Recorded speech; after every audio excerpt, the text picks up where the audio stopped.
Willkommen. Schön, dass du da bist. Heute geht es um ein Thema, das für viele gleichzeitig spannend und irgendwie heikel ist. Künstliche Intelligenz. Nicht als Tech-Demo, nicht als Hype, sondern als Werkzeug für Selbstentwicklung. Der Titel dieser Folge lautet KI für Selbstentwicklung. Das Ergebnis hat mich überrascht. Und ich meine das ernst. Nicht, weil KI plötzlich menschlich geworden wäre, sondern weil sie mir an Stellen geholfen hat, an denen ich nicht erwartet hätte, dass ein Tool überhaupt etwas Sinnvolles beitragen kann. Bei Klarheit, bei Entscheidungen, bei Sprache, bei Mustern und letztlich bei dem, wie ich mit mir selbst umgehe. Ich will heute ruhig und ehrlich erzählen, was ich ausprobiert habe, was mir geholfen hat, was nicht, wo ich Grenzen sehe und wie man KI nutzen kann, ohne sich selbst zu verlieren. Wenn du skeptisch bist, gut, ich bin's auch. Und wenn du neugierig bist, auch gut. Genau aus dieser Mischung heraus bin ich überhaupt erst gestartet. Warum Selbstentwicklung gerade so präsent ist.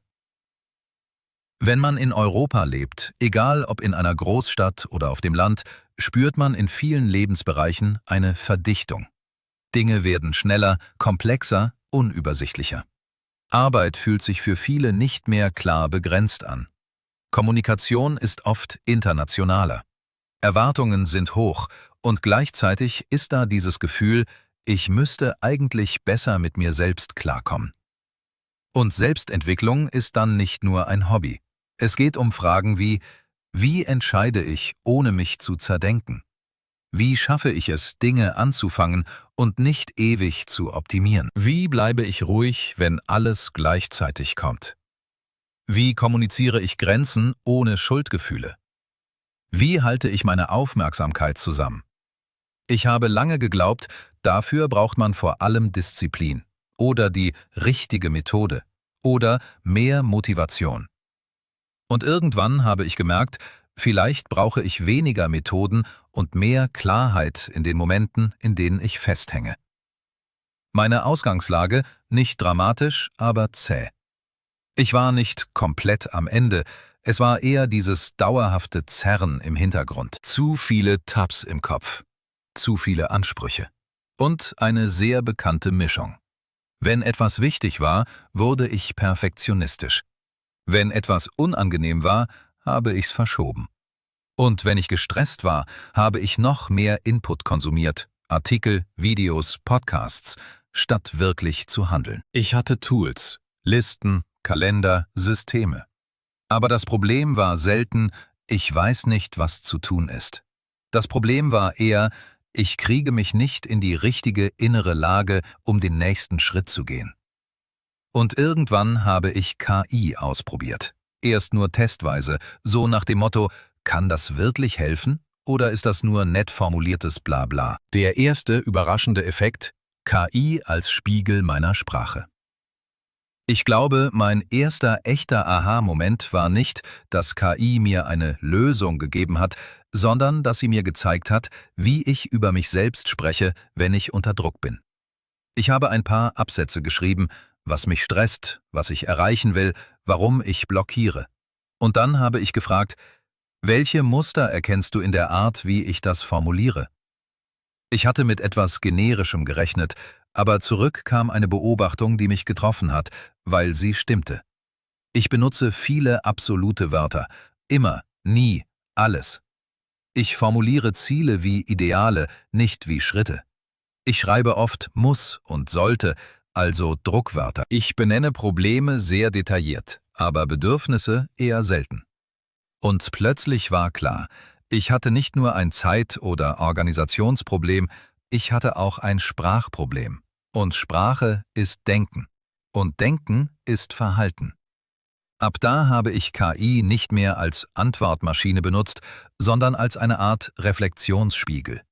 Ich habe zum Beispiel gefragt, formuliere das ohne Selbstvorwurf. Was ist hier Fakt und was ist Interpretation? Welche Annahme steckt in diesem Satz? Wie würde ich das einem Freund sagen? Mach daraus einen nächsten Schritt, der in 10 Minuten möglich ist. Das klingt simpel, aber für mich war es ein Hebel. Der zweite überraschende Effekt, die Gefahr, sich auszulagern. Nach ein paar Tagen war ich ziemlich begeistert und genau da wurde es kritisch. Weil KI so schnell hilft, entsteht leicht ein Gefühl von endlich Kontrolle. Und dann rutscht man in etwas, das ich erst später richtig begriffen habe. Selbstentwicklung kann mit KI auch zur Selbstauslagerung werden. Man lässt sich alles strukturieren, jede Nachricht formulieren, jeden Plan optimieren. Und irgendwann merkt man, ich bekomme zwar ständig Vorschläge, aber ich fühle mich nicht wirklich verantwortlicher. Eher im Gegenteil, ich werde passiver. Ich habe mir deshalb eine simple Regel gesetzt, die ich bis heute benutze. KI darf mir helfen, klarer zu sehen, aber nicht Entscheidungen für mich zu treffen. Ich will Unterstützung, keine Entmündigung. Und ich will, dass am Ende nicht der perfekte Plan rauskommt, sondern ein Schritt, den ich wirklich gehe. Wie ich KI heute konkret nutze. Ruhig, alltagstauglich. Ich erzähle dir ein paar Formate, die sich bei mir bewährt haben. Nicht als Dogma, eher als Ideen. Erstens. Entscheidungsklarheit statt Entscheidungsorakel. Wenn ich feststecke, schreibe ich kurz die Situation. Dann bitte ich die KI nicht direkt um die Lösung, sondern um Fragen. Zum Beispiel: Stell mir 10 klärende Fragen, bevor du irgendwas empfiehlst. Welche Kriterien fehlen mir gerade? Welche Option ist kurzfristig leichter, aber langfristig teurer? Welche Werte sind hier im Konflikt? Was wäre eine Entscheidung, die gut genug ist, nicht perfekt? Das Überraschende: Oft löst sich die Blockade schon durch die Fragen. Nicht, weil KI recht hat, sondern weil ich mich selbst besser sortiere.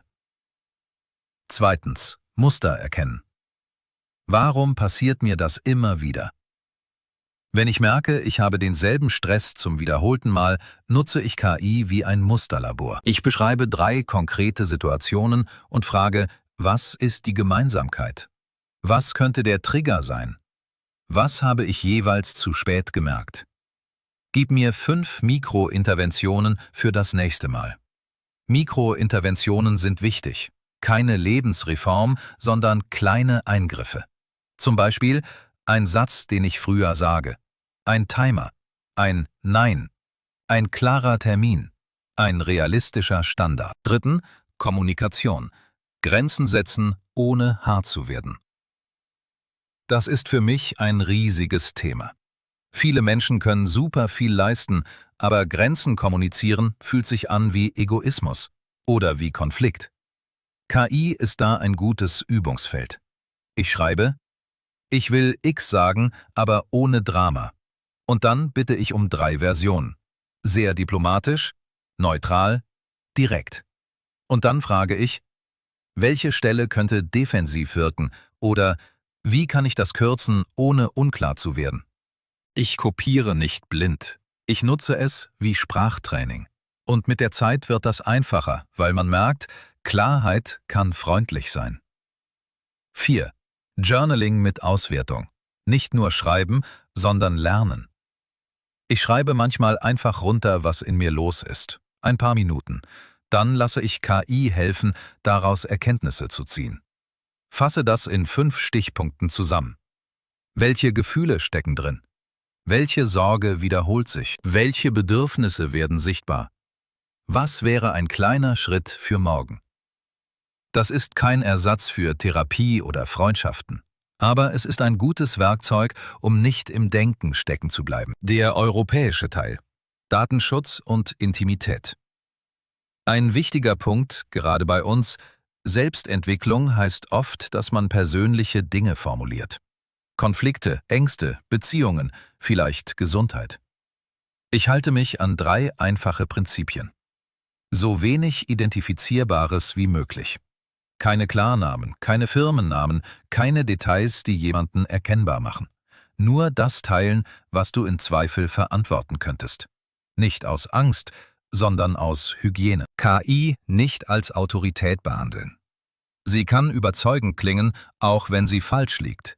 Und sie kennt deinen Kontext nur so gut, wie du ihn beschreibst. Wenn es um ernste psychische Krisen geht, KI ist nicht dafür da. Dann braucht es echte Menschen, professionelle Hilfe, lokale Unterstützung. Was mich am meisten überrascht hat. Wenn ich ehrlich bin, die größte Veränderung war nicht, dass ich plötzlich besser geworden bin, es war subtiler. Ich habe gelernt, mich präziser zu beobachten, ohne mich dabei fertig zu machen. KI hat mir geholfen. Aus vagem Druck konkrete Fragen zu machen. Aus Perfektionismus einen nächsten Schritt zu machen. Aus Gedankenchaos eine Struktur zu machen. Und aus innerer Härte eine neutralere Sprache. Und das verändert Verhalten. Nicht über Nacht, aber spürbar. Das Ergebnis hat mich überrascht, weil ich dachte, Selbstentwicklung sei nur tiefe innere Arbeit oder jahrelange Disziplin. Und ja, manches ist tief und braucht Zeit. Aber ein Teil ist auch bessere Fragen, bessere Sprache, bessere nächste Schritte. Und da ist KI richtig eingesetzt erstaunlich nützlich. Ein ruhiger Start, falls du das ausprobieren willst. Wenn du nach dieser Folge denkst, okay, vielleicht probiere ich's, dann mach es klein. Nimm ein Thema für die nächsten 7 Tage. Nur eins.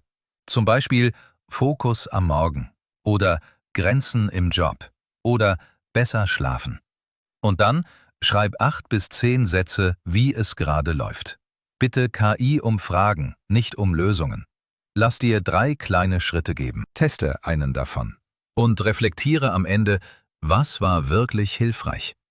Wenn du willst, kann KI dir auch dabei helfen, realistisch zu bleiben. Mach mir einen Plan, der auch dann funktioniert, wenn ich wenig Energie habe. Das ist oft der entscheidende Satz. Abschluss. Ich glaube, der gesündeste Blick auf KI in der Selbstentwicklung ist dieser. KI ist ein Werkzeug für Klarheit, nicht für Identität. Sie kann dir helfen, dich zu sortieren, aber sie ist nicht du. Und sie sollte dich nicht ersetzen, sondern dich wieder näher zu dir bringen. Ich bin Frederik. Danke, dass du zugehört hast.